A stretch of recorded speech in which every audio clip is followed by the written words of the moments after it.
तो hello guys, आज हम सीखेंगे लिस्ट इन पाइथन। तो L इज इक्वल टू हमने एक लिस्ट ले ली 1, 2, 3। तो अगर हमें इस लिस्ट के आखिरी में एक नंबर ऐड कराना है तो ये फंक्शन लगेगा L डॉट अपेंड। जैसे आपको सपोज 4 नंबर ऐड कराना है तो आपने L डॉट अपेंड वो नंबर डाल दिया और आप जैसे कि देख सकते हैं कि 4 ऐड हो गया लिस्ट के आखिरी में। अब आपको लिस्ट के अंदर एक नंबर ऐड कराना है तो सपोज हमें जो 1 है लिस्ट का नंबर, उसके पोजीशन पर हमें 5 ऐड कराना है। तो जैसे 1 है 0 इंडेक्स पे, तो हमने ये इंसर्ट का फंक्शन यूज़ करके हमने 5 नंबर ऐड करा दिए लिस्ट के स्टार्टिंग में। अब सपोज हमें अब जो लिस्ट हमारी अपडेटेड लिस्ट है अब हम उसको रिवर्स करना है तो हमारा फंक्शन लगेगा L डॉट रिवर्स और ये आ गया। ठीक है, तो प्रिंट अब हम L लगाएंगे तो जैसे कि आप देख सकते हैं स्क्रीन पर कि आपकी जो लिस्ट थी जो सेकंड नंबर पे थी अपडेटेड, वो रिवर्स हो गए 4, 3, 2, 1, 5 हो गई। तो अब हमें जानना है कि लिस्ट के अंदर जो नंबर 4 है वो कौन से पोजीशन पर आता है, उसकी इंडेक्सिंग क्या है। तो उसके लिए फंक्शन लगेगा L डॉट इंडेक्स 4।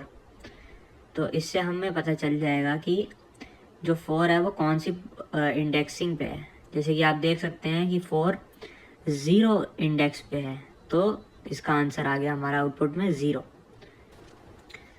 अब हमें देखना है कि लिस्ट के अंदर कितने एलिमेंट्स प्रेजेंट हैं। तो हमारा फंक्शन लगेगा len l।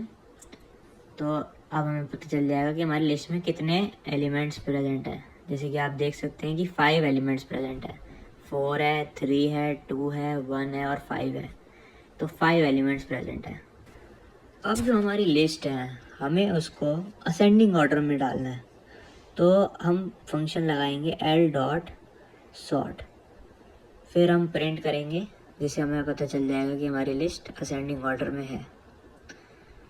तो जैसे कि आप देख सकते हैं 1, 2, 3, 4, 5। 1 सबसे छोटा है, उसके बाद 2, फिर 3, फिर 4 और फिर 5।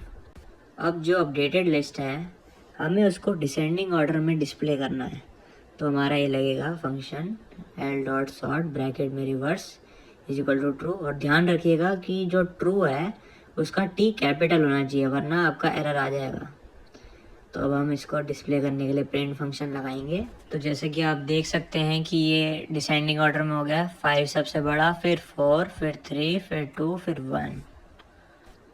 अब सपोज हमें इस लिस्ट के अंदर काउंट करना है कि जो 1 जो नंबर है लिस्ट के अंदर का वो कितनी बार आ रहा है। तो हम ये फंक्शन लगाएंगे L डॉट काउंट ब्रैकेट में 1। तो इससे हमें पता चल जाएगा कि जो 1 जो एलिमेंट है जो लिस्ट के अंदर है वो कितनी बार आ रहा है। तो जैसे कि आप देख सकते हैं कि वो सिर्फ एक ही बार आ रहा है तो ये 1 आ गया आउटपुट। तो अब हम चेक करेंगे कि इस लिस्ट के अंदर सबसे बड़ा एलिमेंट कौन सा है। तो इसके लिए फंक्शन लगेगा मैक्स, जो कि हमें पता चल जाएगा कि लिस्ट में सबसे बड़ा एलिमेंट कौन सा है। तो जैसे कि आप देख सकते हैं जो 5, 4, 3, 2, 1 वाली लिस्ट है उसमें सबसे मैक्सिमम एलिमेंट 5 है।